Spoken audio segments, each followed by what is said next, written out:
Thank you, everyone. So M&A has actually been a very, very exciting space in the last few years. Especially post-COVID, I think the M&A activity in India has just seen an uptick, which is not seeing a downtrend so far.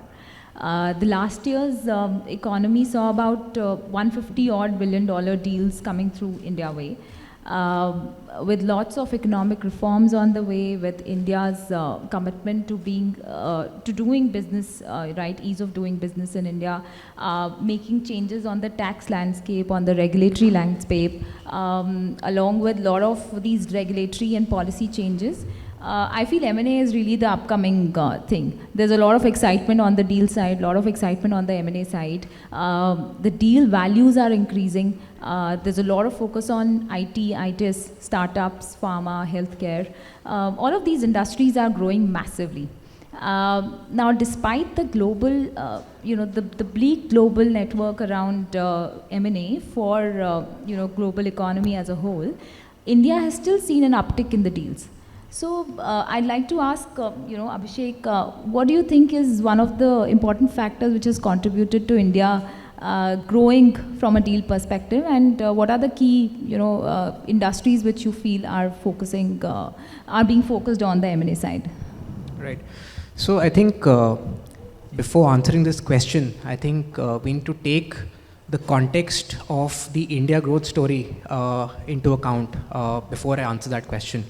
And that is very important because, as you rightly mentioned, India is being looked at as the sole light in an otherwise bleak global economic environment. If you look at direct tax collections, for example, for 2022, we've reached the highest ever, 14.12 lakh crores. If you look at indirect tax collections for 2022, and that has been, I think, close to 13 lakh crores, adding up to 27 lakh crores. Now, these are the highest numbers that India has ever achieved in terms of direct tax rates. And what is also healthy to look at is that direct tax is actually higher than indirect taxes, which is always a healthy sign. Otherwise you would generally have a situation where your indirect taxes would be higher, the collections would be higher than direct taxes. So the government is flush with funds. That's point number one. Point number two is that the Indian economy is going to be the third largest by 2029, 5 trillion by 2030 and 10 trillion by 2041, 2042. Now, there are a lot of steps that we need to get right to actually reach there. And then, we keep talking about demographic dividend. India has a population of 1.4 billion people with a median age of 28.2. If you look at China, they're at 39. So there's a huge demographic dividend. And this population, which has a per capita GDP of 2,200, this is going to increase to 4,000. So you can see the consumption story that is going to play out in the next few years. And we absolutely need to get it right to achieve where we want to reach.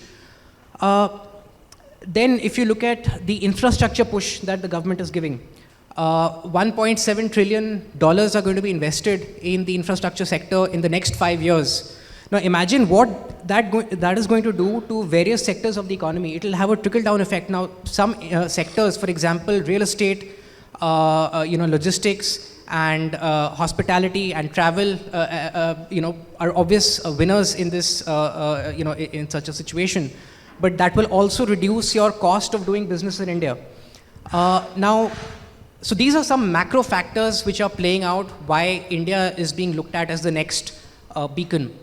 Coupled with that, let's not forget, you also have the whole geopolitical situation of companies wanting to divest, spread out their manufacturing ecosystem. So they want to follow a China plus one strategy. So all of this is augurs well for a country like India. Now, if you look at the transactions that have happened, there are, some very key factors that have prompted companies to undertake, strategic M&A. One is, growing their core business. So you have, for example, coupled with that, on the other side, on the sell side, you have situations where people want to divest their non-core businesses. So, for example, Wholesome selling its shares in ACC and Ambuja to the Adani Group is one such example. Then you have situations like, Viatris selling its biosimilars business to Biocon. You have situations like,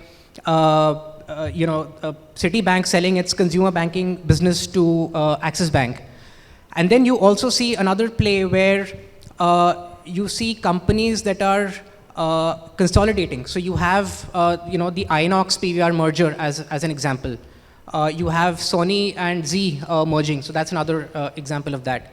And another theme that we've seen that is playing out is a lateral play that companies want to have. So for example, you have a situation where a Zomato acquires a Blinkit. A company that is engaged in food delivery now also wants to expand into, micro deliveries. And then you have other situations like, for example,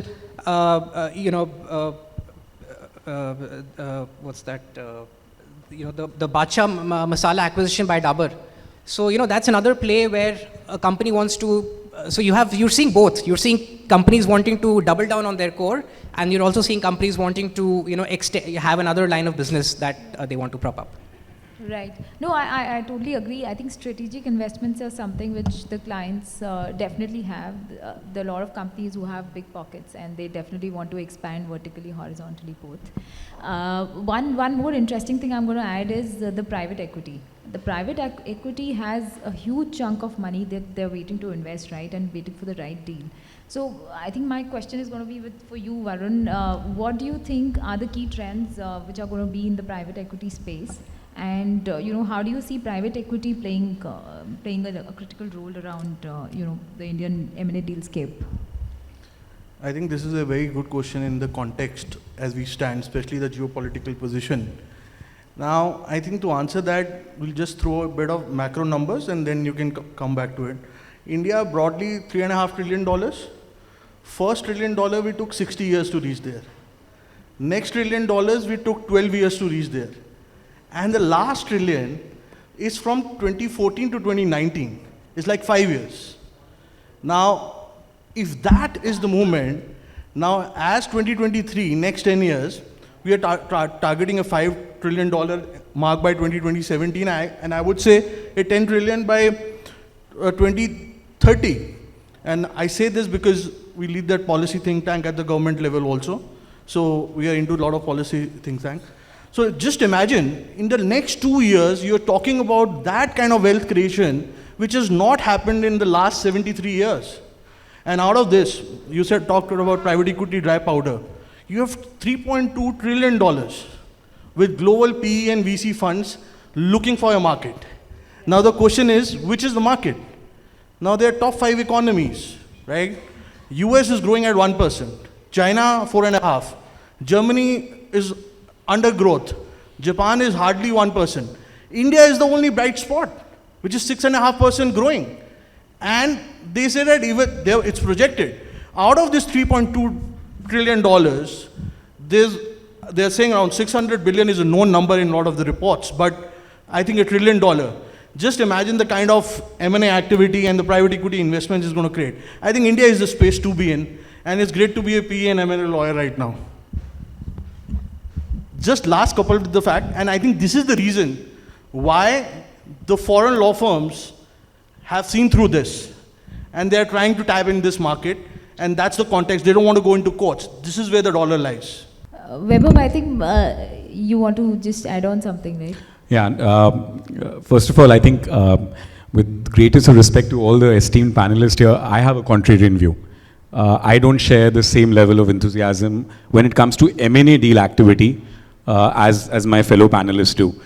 I think, look, at a macroeconomic level, as Abhishek and Varun both rightly pointed it out, that we have, certain things going very well for us. One, the large domestic market that we have, largely consumption driven and so on and so forth. So it is, of course, all the macroeconomic factors make India an outlier in the current sort of downturn that the global economy is seeing.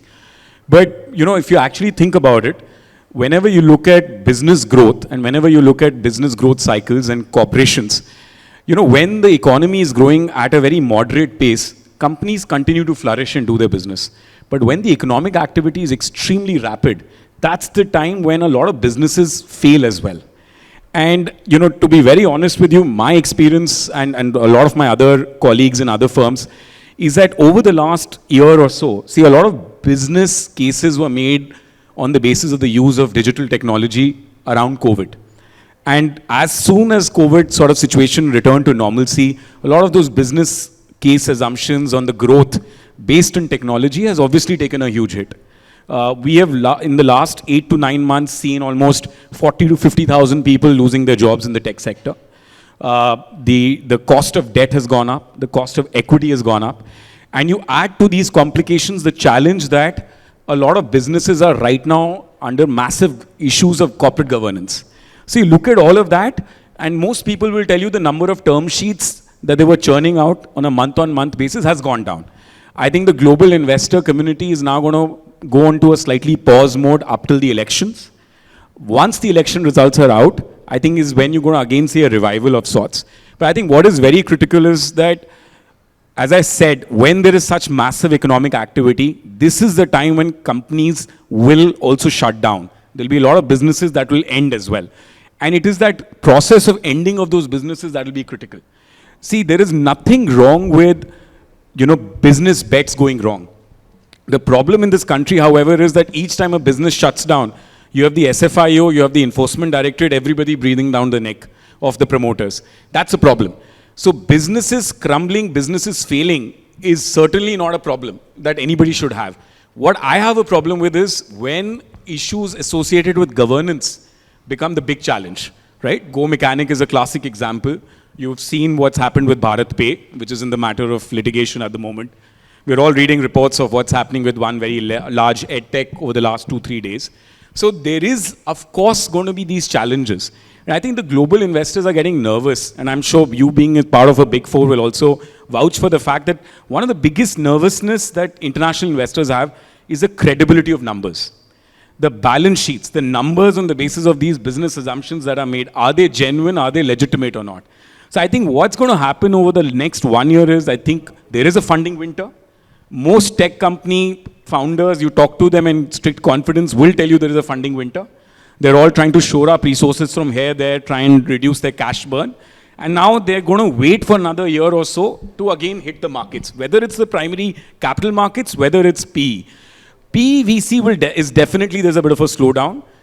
But M&A and strategic M&A, some of the examples that Abhishek gave, in fact, I was a lawyer for Zomato when the Blinkit acquisition happened. I think all of those will continue. But private equity, venture capital money that was fueling this growth, I think there is a sense of realism. There is a bit of a funding winter that's crept in. Just one point to add to that, and I kind of agree with what Vaibhav said. It kind of goes on to show, also in my view, that there was a little bit of short-sightedness by the investors when they invested maybe 3 years back on the digital economy, or when the COVID was. When COVID came around, half of these companies which were flourishing because of, let's say, Bajaj or whoever they got down. I mean, after the COVID got up, the normal colleges started, educational institutes, whether it was medical, everything changed. So I guess now all these PE/VC guys are taking a little more time in terms of, you know, deciding what they want from their investments. As he said, corporate governance is a big issue, so there's a lot of kind of diligence which goes on there. So there's a slowness. I mean, the investors do have funds, they want to deploy, but I guess they want to take their time and do the proper diligences when they... but yeah, I think hopefully it should pick up soon. So yeah, I mean, that's what I think. Now, amidst this whole slowdown, what is that one piece of advice you'll also have for, you know, the investors as well as the sell side? You know, amidst all these uncertainties, amidst, you know, this slowdown, what is that one piece of advice you'd want to add that? Yeah, so I think one piece of advice, what at least we are telling investors now, that when they enter into strategic M&As, as I said, PE is a little less, you know, they are asking promoters, or let's say the founders, to stay back in the company. So it's not like a full buyout at a full consideration, everything is paid upfront, right? So they want promoters to stay back, run the show for a bit, have incentive options, have incentive structures which are in place, which kind of ensures that, you know, you have some kind of backing in terms of people who are running the show. So it's not like you completely give them exit and completely, you know, they are free from everything. So that's the protection which we are kind of seeking from people. Priyanka, if I may just add, actually, our experience is that now there's a lot of focus on getting the governance model right. A lot of oversight into how promoters are running their businesses, regular audits and checks on the credibility of the numbers that are backing the business models. And these are third-party checks over and above statutory audit. That's another sort of discovery. A lot of time is now being spent by investors in getting background checks done on promoters, which is over and above your standard financial legal diligence. Also, I think a lot of time is being spent now in negotiating agreements, clearly thinking through what will happen if there is a dispute. Because, until the point of dispute, most agreements will have trigger events, EOD, default scenarios, consequences. But how will the company run its business while the matter is sub judice? So a lot of time is actually being spent on those kind of constructs as well. Because over the last 6-8 months, there have been quite a few examples of companies going bust. Companies going bust is not a problem. Companies going bust where there are allegations of siphoning of money by the promoters, that's a big problem. And I think that is where there's a lot of nervousness. No, I totally agree. And being a part of the consulting firm, I think gone are the days when we used to only focus on financial and tax diligence. A lot of focus is being made on forensic and commercial diligence as well. And that's a big ask, at least from all our private equity or even strategic clients. That's a big ask. And as a part of diligence, they are focusing on forensic and commercial. Sorry, Navin, you want to add on? Yes, I think I tend to agree with what Vaibhav just said. There is a winter in P and VC investment, but my sense is that that's going to be a short-term winter. If you look at the trajectory, why and when it has happened, you'll see that there is a corresponding Ukraine war that has occurred, and immediately after that, the cost of capital has gone up. Interest rates have been increased in US, which has resulted in sucking off money from global jurisdictions. That is one of the key reasons why capital or the cost of capital has increased. And that is why PE or VC would probably think twice before putting money. The second point is that when we took a long-term vision, I tend to agree with Varun and Abhishek that the long-term vision is bright. And it will continue to be bright for some time, and that is why probably everybody acknowledges it. It will be an Amrit Kal.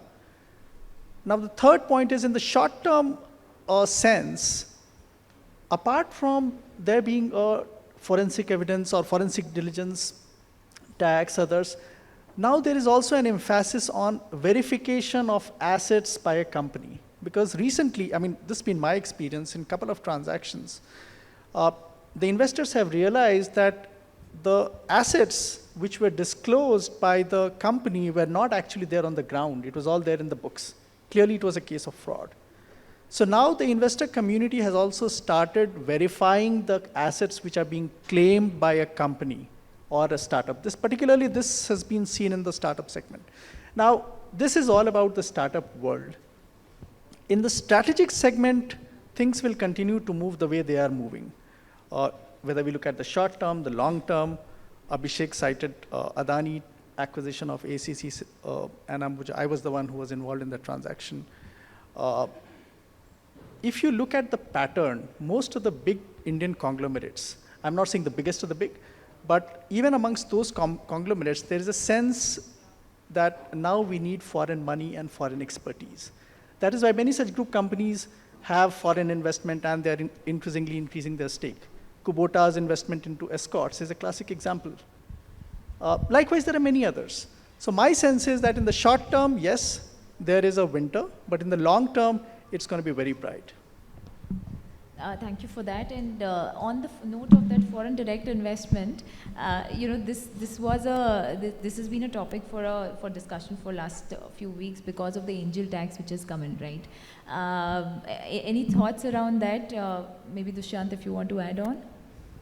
So just to put a perspective, angel tax is a tax which is, I know this is a bunch of lawyers, so I don't know if tax is something which is of their interest. So angel tax is something which has just come in, where earlier they were trying to only tax the Indian domestic investors for investing anything more than the fair market value in a company. Now that tax is being levied on foreign investors as well. Now the government has come up with a list of certain exempt countries as well, but it doesn't include Singapore, Netherlands, Mauritius, and Dubai, which actually have been the biggest contributor to FDI in the past. And that's where the challenge comes in, because most of our investors, use those routes to actually put money in India. And so, any thoughts around that in terms of foreign investments?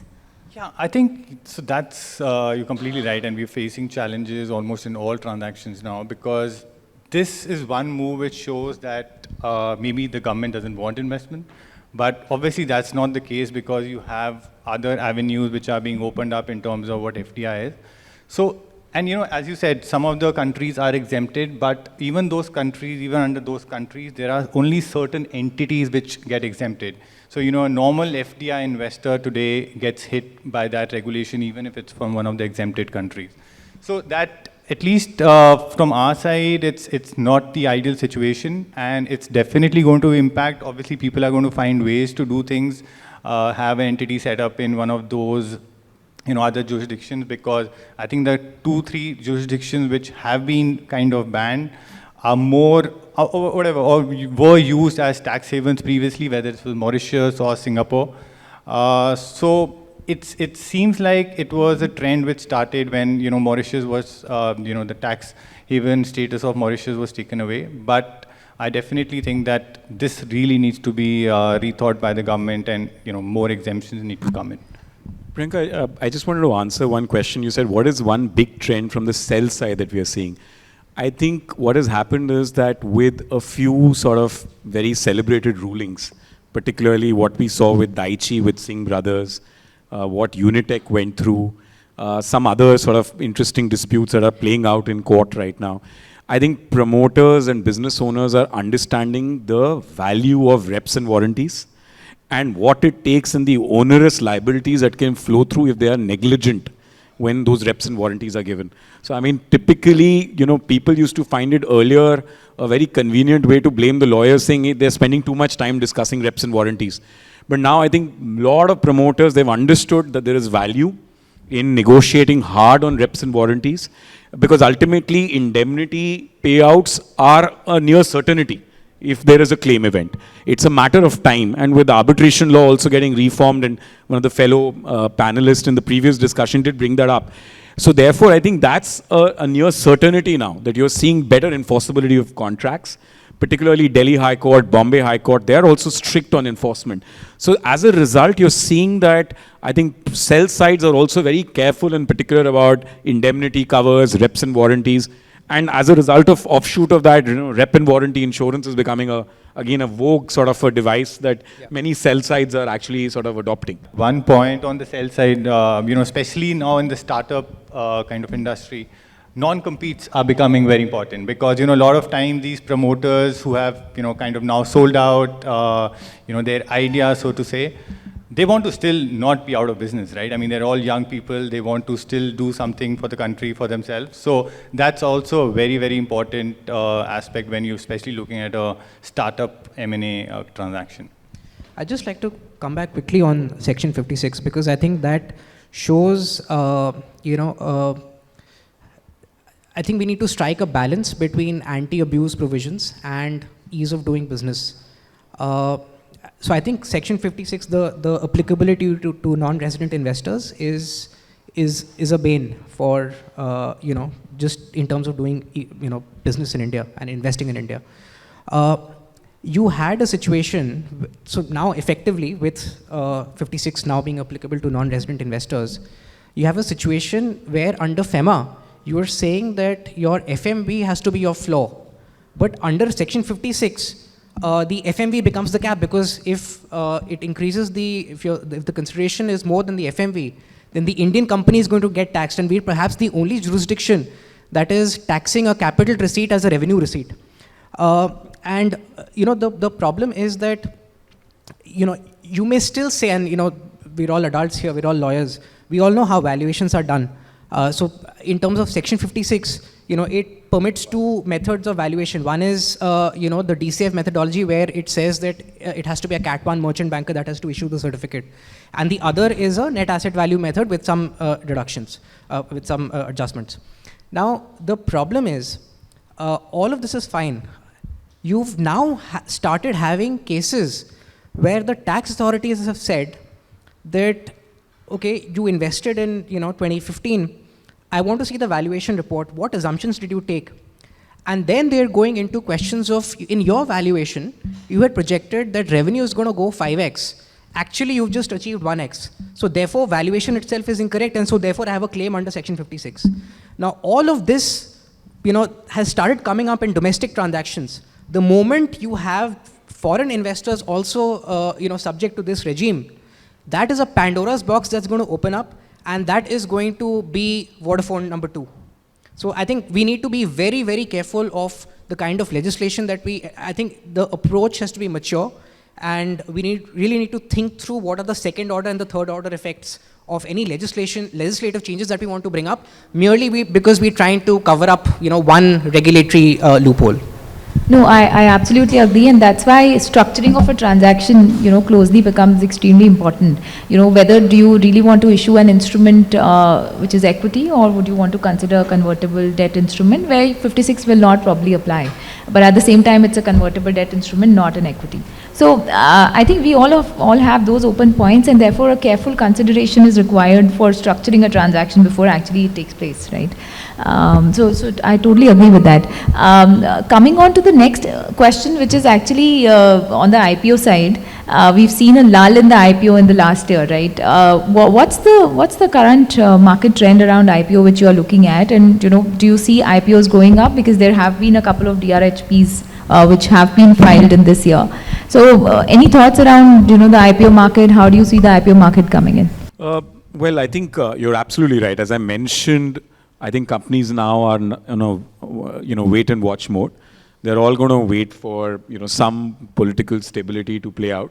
And remember, there are lots of state elections coming up, and that can also sort of swing the pendulum one way or the other in market sentiment.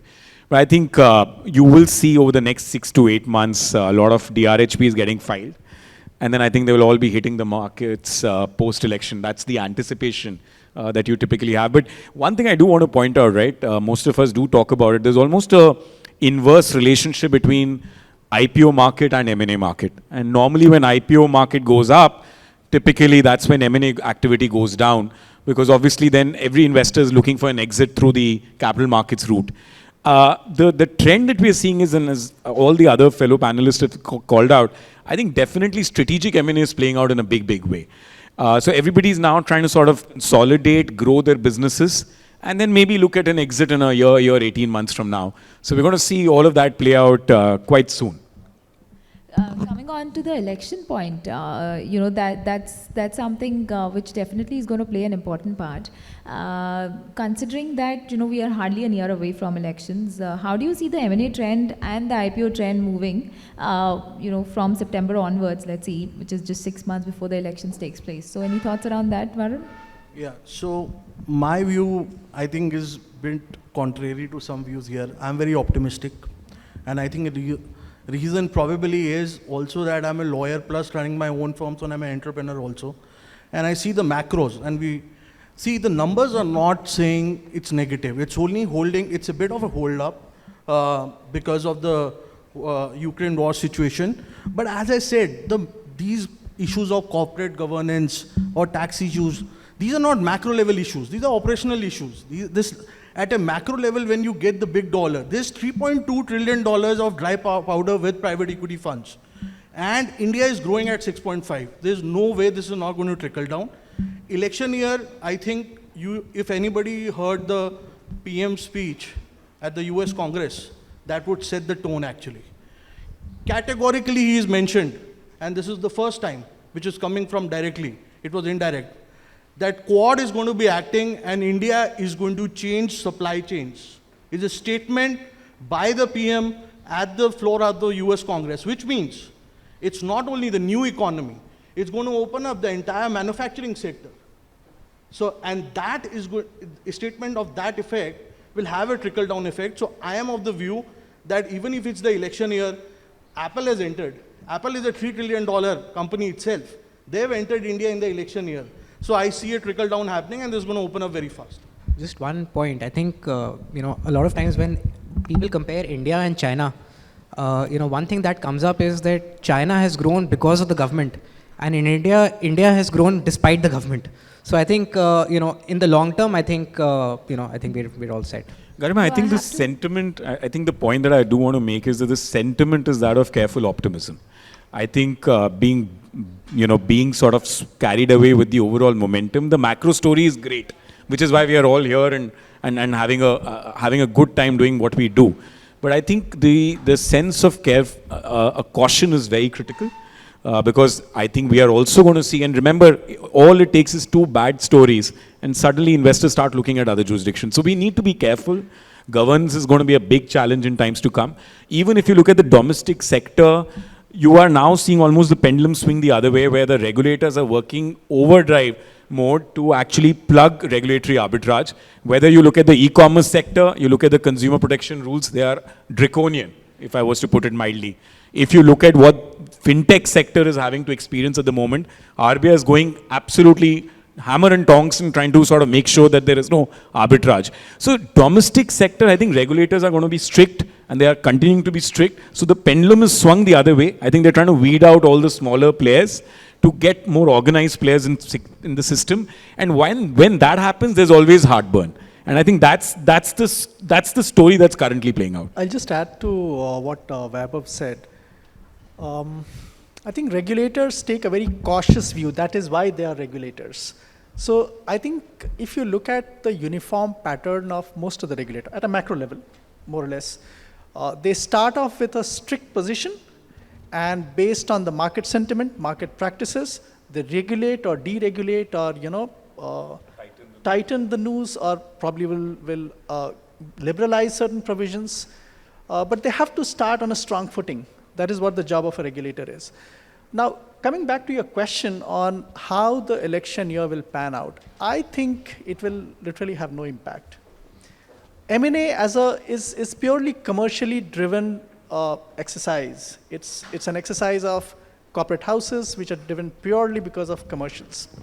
I don't think election year will have any impact, except probably the infrastructure sector, where the government has a lot of interference, and that will also be impacted probably not around September, but when Model Code of Conduct comes into force, which essentially means when Election Commission announces the dates for election. That is when the government cannot announce any new project, will not float any new idea or tender or go into something new, which eventually will result into commercial action and acquisitions. So I think if we leave that part aside, I don't think it's going to materially affect the M&A segment in the Indian market. Okay, on that note, our time's also up. So I think the theme I'm going to say, which Vaibhav rightly mentioned, is we're all optimistic, but there has to be a caution which needs to be surrounded around this optimism as well. And yeah, we're all optimistic about the M&A attraction and tax changes and commercial regulatory changes which are being made. But yes, that point of caution needs to be there. I am not optimistic. I'm saying this is going to be unprecedented. Never has happened $2 trillion in next 3 years. Never ever. So That's my position. I'll supplement Varun on that, and he's very right that in the long run, it is going to be India's time. And this is something which can also be, this is also reflected in the government documents. Next 36 months, not long term. No, if you recall, there was a lot of news around India Economic Survey referring to the fact that India is the third largest ecosystem for startups. And if you look at the previous documents issued by the government, it envisages that by 2025, probably, around 2030, the startup ecosystem valuation will reach $1 trillion. That will be unprecedented. So this correlates to the earlier point that we were discussing, that the P and VC investments will come in. So this entire growth will be fueled by P and VC investment. But like Vaibhav said, it's going to be it's a winter right now, but I think it's a short-term winter. Once the cost of capital goes down, which experts envisage will probably go down in 1 or 2 years, then I think we'll again have a fine innings in the Indian startup ecosystem. Priyanka, if I can just add, I think, look, the overall India growth story is beyond debate. And I think we are all very, very bullish about India is where China was in 1990s, as Abhishek pointed out.